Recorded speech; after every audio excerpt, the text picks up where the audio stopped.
Operation सिंदूर के दौरान क्या यूक्रेन ने पाकिस्तान को ड्रोन सप्लाई किया था और उन्होंने आखिरकार सच उजागर किया है। जानेंगे। जेलेंस्की भारत आ रहे हैं। राष्ट्रपति पुतिन के बाद जेलेंस्की का आना एक बहुत बड़ी बात है। इन सब के बीच में अचानक से पाकिस्तान को मिलने वाले ड्रोन की बात निकल कर आई है। हमेशा की तरह वर्ल्ड मिरर के इस एपिसोड में जानने को मिलेगा बहुत कुछ। आइए जानते हैं इन खबरों को विस्तार से। ये जो देश देख रहे हैं ना, यूक्रेन, जब यूएसएसआर टूट गया, यूक्रेन अलग हुआ और रूस अलग हुआ। अब ऐसे में यूक्रेन ने एक बड़ी गलती की थी और वो क्या था, इन्होंने हंसी खुशी सोवियत संघ के टूटने पर अपने 1900 स्ट्रेटेजिक वॉरहेड, 176 आईसीबीएम मिसाइलें, 44 बॉम्बर्स, इन सब को रूस को सौंप दिया। दुनिया में तीसरा सबसे बड़ा न्यूक्लियर आर्सेनल अगर किसी को मिला था तो वो यूक्रेन को मिला था। बदले में इसे क्या मिली थी? सुरक्षा की गारंटी।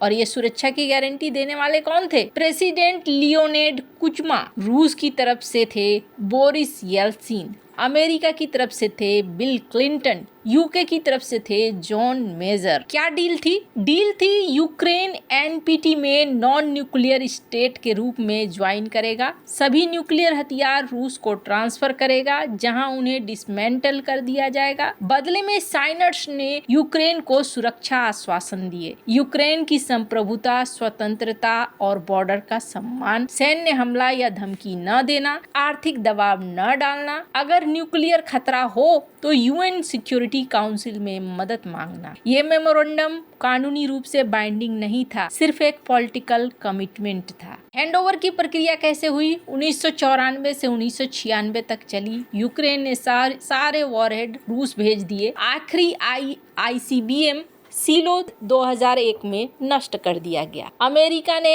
$300 मिलियन की मदद भेजी, टेक्निकल सहायता भेजी और भी कई मदद भेजे। शुरुआत में यूक्रेन का ये हाल था। अब ये कहानी मैंने क्यों सुनाई है आपको? ये वही यूक्रेन है जो भारत पर बुरी तरीके से भड़क गया था और भारत पर इसने भड़क कर यूएन में न सिर्फ कड़ी निंदा की थी बल्कि एक प्रस्ताव भी पारित करवाने में मदद कर दिया था। भारत ने 11 और 13 मई 1998 को 5 परमाणु परीक्षण किए। इसके बाद यूएनएससी ने रिजोल्यूशन पास किया 1172, जिसमें भारत और पाकिस्तान को परीक्षण न करने, एनपीटी, सीटीबीटी में शामिल होने की मांग की गई। यूक्रेन यूएनएससी का सदस्य नहीं था, लेकिन उसने अलग से बयान जारी करके भारत की कार्रवाई की निंदा की। 14 मई 1998 को जेनेवा में डिसआर्मेंट कॉन्फ्रेंस में यूक्रेन के अस्थायी प्रतिनिधि मायकोला माइमिस्कुल ने कहा, यूक्रेन ने दुनिया के तीसरे सबसे बड़े परमाणु हथियार भंडार को खुद की स्वेच्छा से नष्ट किया था, इसलिए भारत का ये कदम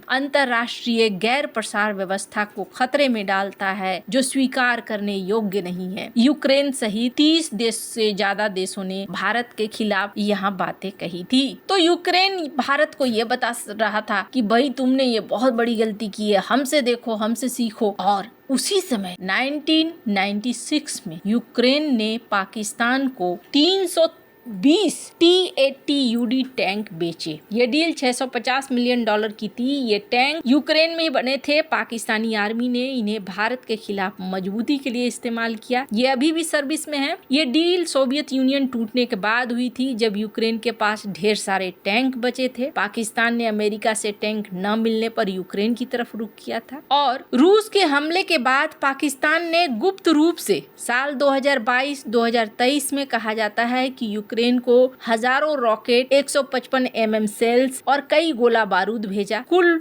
$364 मिलियन से $900 मिलियन के वैल्यू के सामान बेचे। ये सप्लाई ब्रिटेन या अमेरिका के रास्ते हुआ और IMF बेलआउट से जुड़ी हुई थी। खैर, अब ये सारी कहानी मैं आपको क्यों सुना रही हूँ? क्योंकि जेलेंस्की से सवाल किए जा रहे हैं, क्या ऑपरेशन सिंदूर में यूक्रेन ने पाकिस्तान को ड्रोन दिए थे? क्योंकि कुछ खबरें ऐसी आ रही थी। अभी रूस यूक्रेन युद्ध समाप्त नहीं हुआ है और डोनाल्ड ट्रंप ने इस युद्ध को लेकर धीरे धीरे पैर पीछे खींचने शुरू कर दिए हैं। बड़े खुलकर वो कहते हैं कि यूक्रेन के सारे लोगों को ये युद्ध पसंद है। एक सिर्फ अगर बात करें जेलेंस्की को, तो उन्हीं को ये शांति प्रस्ताव, डोनाल्ड ट्रंप ने कहा कि पूरे यूक्रेन को ये शांति प्रस्ताव पसंद है, सिर्फ एक जेलेंस्की को ही बोले तो मेरे शांति प्रस्ताव पसंद नहीं है। स्क्रीन पर इस वीडियो को सुन सकते हैं आप। I thought that we were very close with Russia to having a deal. I thought we were very close with Ukraine to having a deal. In fact, other than President Zelensky, his people loved the concept of the deal. You know, we threw something out. This is the fourth-part deal that you... Well, there's 4 or 5 different parts. It's, you know, a little bit complicated because you're cutting up land in a certain way. It's not the easiest thing. It's sort of like a complex real estate deal times 1,000, right? But it's a deal that would have stopped the killing of thousands of lives every month. तो यहाँ पर इन्होंने लेकिन एक बहुत अच्छी बात कही है इस वीडियो में, मैं चाहती हूँ इसे सुने आप। Things like this end up in third world wars. And I told that the other day. I said, you know, everybody keeps playing games like this. You'll end up in a third world war.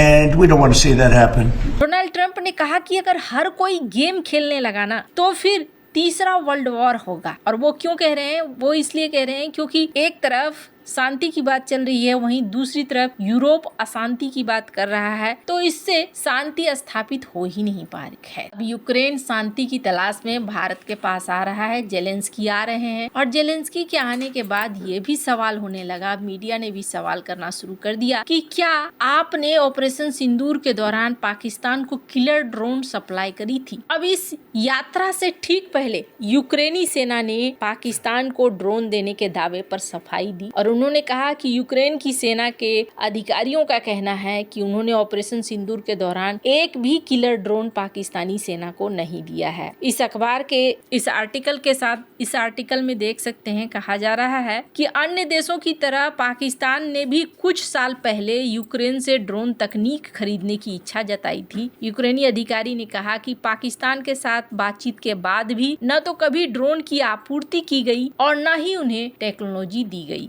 यूक्रेनी अधिकारी ने कहा कि Ukraine के drone उद्योग या उसके राजनीतिक नेतृत्व ने किसी भी मौके पर पाकिस्तान को सैन्य श्रेणी के ड्रोन को बेचने की मंजूरी नहीं दी है। यूक्रेन का ये बयान इसलिए भी खास है कि ऑपरेशन सिंदूर के दौरान ऐसी खबरें आई थी कि पाकिस्तानी सेना को यूक्रेनी मूल के किलर ड्रोन दिए गए हैं। ये दावा सोशल मीडिया पर किया गया था, लेकिन इसकी स्वतंत्र पुष्टि कहीं नहीं हो पाई थी। यूक्रेन के इस आश्वासन के बाद भारत को कहीं न कहीं थोड़ी राहत मिली है, क्योंकि यूक्रेनी ड्रोन बॉट ने रूस के कई युद्धपोतों को तबाह कर दिया है। भारत में ड्रोन का प्रोडक्शन बढ़ रहा है, ऐसे में यूक्रेनी टेक्नोलॉजी भारत के लिए काफी महत्वपूर्ण हो सकती है। यूक्रेन युद्ध में जिस तेजी से विस्फोटक ड्रोन उभरकर सामने आए हैं, उसने युद्ध का नक्शा बदल दिया है। यूक्रेन और रूस के लंबी दूरी तक हमला करने वाले ड्रोन एक दूसरे के तेल रिफाइनरी को और एनर्जी के सोर्स को ज्यादा निशाना बना रहे हैं। युद्ध शुरू होने के समय रूसी सेना टैंक, हथियारबंद वाहन और इन्फेंट्री के मामले में बहुत आगे थे, लेकिन अब यूक्रेनी ड्रोनों ने कई जगहों पर हालातों को पलटा है। यूक्रेन ने अपने ड्रोन के साथ काफी प्रयोग करके उन्हें बहुत उन्नत बना दिया है, जिससे वे अपने से काफी बड़े दुश्मन रूस पर भी कई ऐसे बड़े हमले कर पा रहे हैं। ऐसे में भारत भी चाहता है कि यूक्रेन की इस टेक्नोलॉजी को वो हासिल करे। जेलेंस्की जब भारत आते हैं तो